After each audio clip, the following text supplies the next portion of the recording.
నాయకులు నిర్ణయం తీసుకుంటారండి. అది. రైట్. శ్రీనివాస్ చౌదరి గారు, ఇంతకీ అమిత్ షా గారితో అపాయింట్మెంట్ ఎన్ని గంటలకి విజయసాయిరెడ్డి గారికి? అలాగే సోనియా గాంధీతో జగన్మోహన్ రెడ్డి గారి అపాయింట్మెంట్ ఎన్ని గంటలకి? ఎందుకంటే మీ సోషల్ మీడియాలోనే మీ ట్విట్టర్ హ్యాండిల్స్లోనే ఇదంతా తిరుగుతోంది నిన్న మధ్యాహ్నం నుంచి. చాలా ప్రముఖంగా వాళ్ళకి కావాల్సినంత ప్రచారం, రూపాయి ఖర్చు లేకుండా ప్రచారం కల్పిస్తున్నారు వైసీపీకి. ఆ అపాయింట్మెంట్లు ఏవో టైమ్స్ ఏవో చెబితే మన తెలుగు మీడియా వెళ్ళి వాళ్ళు అక్కడ జనపద్ దగ్గరను బీజేపీ హెడ్ క్వార్టర్స్ దగ్గర రెడీగా ఉంటుంది. అది కూడా కాస్త చెప్పేయచ్చు కదా.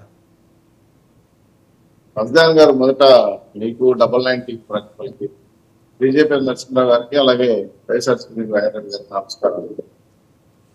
రాష్ట్రంలో జరుగుతున్న అన్యాయాలపైన శాసనసభలో మాట్లాడుతున్న శ్వేతపత్రాల అంశాలు కానీ, రాష్ట్ర ప్రజల కోరికల మేరకు పిలిచిన జగన్మోహన్ రెడ్డి గారు రాష్ట్రానికి ఎటువంటి సంబంధాలు లేకుండా, రాష్ట్ర సమస్యలు పట్టించుకోకుండా ఈరోజు శాసనసభలో 5 రోజులు జరగాల్సిన మీటింగ్ ఎగ్గొట్టి ఏ విధంగా జంతర్ మంతర్లో డ్రామాలు ఆడారు ప్రపంచం అంతా చూస్తుంది. ఎందుకంటే ఢిల్లీలో పెట్టాడు కాబట్టి.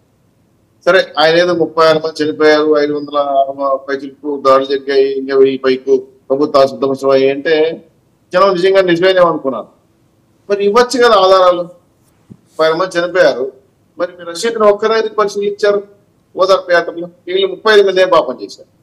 మా లెక్కల ప్రకారం ఆంధ్ర రాష్ట్రంలో 6 మంది చనిపోయారు ఈ 40 రోజుల్లో. 2 టీడీపీ జనసేన ఇద్దరు వైఎస్ఆర్సీపీ లీడర్లు వాళ్ళ పార్టీలో గొడవపడి వ్యక్తిగతంగా చనిపోయారు. మమ్మల్ని 2 తెలుగుదేశం పార్టీ కార్యకర్తలు చంపేశారు. 2 మహిళలు ఒక కనపడలా ఒక యాక్టివ్లు తీసుకున్నారు. ఆ చనిపోయిన చిన్న పాప కూడా నడుముకు దారం కట్టి నదిలో పడేశారు.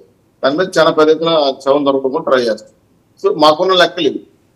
ఎట్లా లెక్కలు కాక లెక్కలు వచ్చే మాది. సరే, వస్తే సంతోషం, వస్తే వాళ్ళు ఓదార్చచ్చు కదా. పోనీ రషీద్ దగ్గరికి వెళ్ళారు, ఏదో చెప్పారు, అమ్మగోడు రాలేదా, ఇంకోటి రాలేదని ప్రభుత్వ పథకాల గురించి నేను చుట్టేవాడిని. చాలా సంతోషం. పార్టీ కార్యకర్తలు అనవసరం ఓదార్చేది.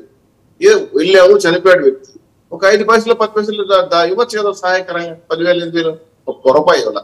నువ్వు ఏదో పేద ఇచ్చావు, ఏవో చేసావు. దానివల్ల ఏం జరిగింది? రాష్ట్రంలో శాంతి భద్రతలు బాగాలేదు అని ఢిల్లీలో ధర్నం పెట్టాడు. పెద్ద ఎత్తున ఆంధ్ర రాష్ట్రానికి పెట్టుబడులు వస్తున్నాయి, పరిశ్రమలు వస్తున్నాయి, ఆంధ్ర రాష్ట్ర క్రెడిట్ పెరుగుతాం. ఇటువంటి సిచ్యువేషన్ లో ఆంధ్ర రాష్ట్రం ద్రోహం చేసినట్టే కదా మీరు. ఒకటి, చాలా మంచి అభిప్రాయంతో మీరు వెళ్ళారు అనుకుందాం కాసేపు, మరి ప్రత్యేకవాద ఎందుకు అడగలేకపోయారు? వివేకానంద హత్య గురించి మాట్లాడలేకపోయారు అక్కడ.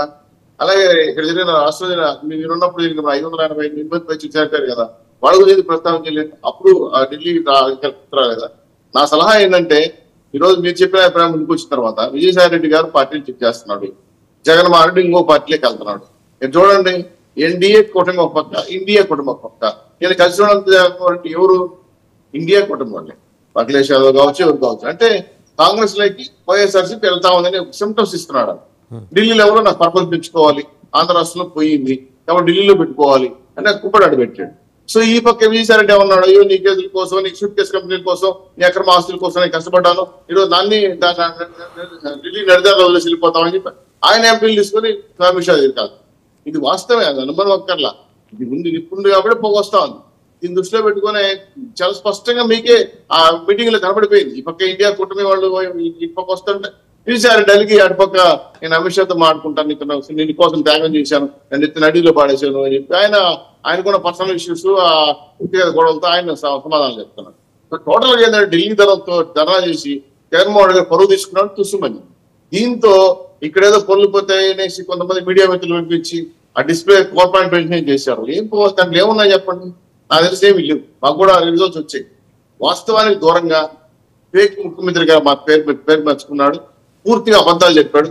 ఏ ఒక్క విషయం కూడా వాస్తవం కాదు. అక్కడ ఉంటే రాష్ట్ర ప్రభుత్వంతో నిన్న గవర్నర్ కలిశారు, మీరు కలవలేదని చెప్పట్లా, కలిసినప్పుడు గవర్నర్కి ఇవ్వచ్చు కదా ఒక ప్రభుత్వం వ్యతిరేకంగా ఉంటే. లేదు, శాసనసభలో మీకు పార్టీ నాయకుడిగా వచ్చి కూర్చుని, అయ్యా ఈ రాష్ట్రంలో ఇన్ని నిర్ణయాలు జరిగి ప్రజాస్వామ్యం నష్టం జరుగుతుంది, సాక్ష్యాలు ఇస్తే మేము యాక్షన్ తీసుకుంటాం, మీ వాయిస్ రాష్ట్రపతికి వెళ్తాయి. ఢిల్లీలో కూర్చొని చెప్పడం వల్ల రాష్ట్ర పరువు తీరే కాకుండా మీ పార్టీలో మీరే చిల్లు తెచ్చుకున్నారు. వైసీపీ పార్టీ 2గా చీలిపోతా ఉంది, పేరు కనపడతా ఉంది. ఆదినారాయణ రెడ్డి గారు చెప్పిన మాటల్లో కూడా వాస్తవాలు ఉన్నాయి కాబట్టి చెప్పాడు. గతంలో ఒక రెడ్డి గారు రాయలసీమలో పెద్దరెడ్డి గారు ఆయనతో ప్రయత్నం చేశారు, అది కుదరదని పక్కన పెట్టేశారు. టోటల్ గా చూస్తే నాకు తెలిసి వైఎస్ఆర్సీపీ పార్టీ తొందరలో తల వేయబడతా ఉంది ఆఫీస్కి. నాకు తెలిసి ఒకటి కాంగ్రెస్ లో కలిసిపోవడమా, లేదంటే ఇట్లా విజయసాయి రెడ్డి ఇంకో తీసుకెళ్లిపోవడమా, ఉన్న వ్యక్తులు హరిమల దగ్గరికి వెళ్ళిపోవడమా. సో నాకు తెలిసి ఒక 6 నెలల్లో వైఎస్ఆర్సీపీ కనుమతి అవుతుందని చెప్పడం అనేది చాలా క్లియర్ గా కనబడతా ఉంది. 40%, 39% ఓట్లు బాగున్నాయని చెప్పుకుంటున్నారు. కానీ ఈ 39% ఉన్న ఓట్లు వేసిన ప్రజలకి జగన్మోహన్ అన్యాయం చేస్తారు.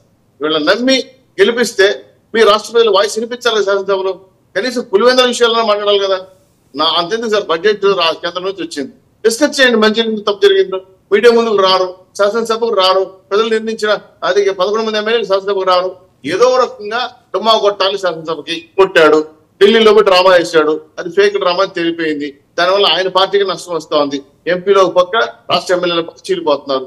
జగన్మోహన్ నాయకత్వం నమ్మకం పోయింది. ఈ నమ్మకాన్ని కాపాడడం కోసం, మళ్ళీ కార్యకర్తలు కాపాడడం కోసం ఢిల్లీలో చేసిన ప్రయత్నం వికటించింది.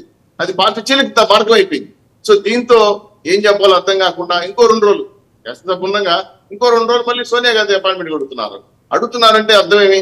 తమిళనాడు తీసేస్తారా, నన్ను బాధ్యత ఇవ్వమని చెప్తారా, లేదా నాకు ఇంకో తెలంగాణ రాష్ట్రం బాధ్యత ఇస్తారా, లేదా నీకు ఎక్కడన్నా జమ్మూ కాశ్మీర్ చాయిస్ ఉందా? ఏ అంశం పైన మీరు వెళ్ళి కలుస్తారో తెలియట్లా మాకు. సో కలవండి, మీ ప్రజాస్వామ్యంలో మీ ఎవరి పార్టీలో ఎవరైనా చాలచ్చు. ఎందుకంటే గతంలో కూడా రాజశేఖర రెడ్డి గారు కూడా అవుదోడ పార్టీ పెట్టాడు, మనం కాంగ్రెస్ జాయిన్ అయ్యండి కాదనట్లా.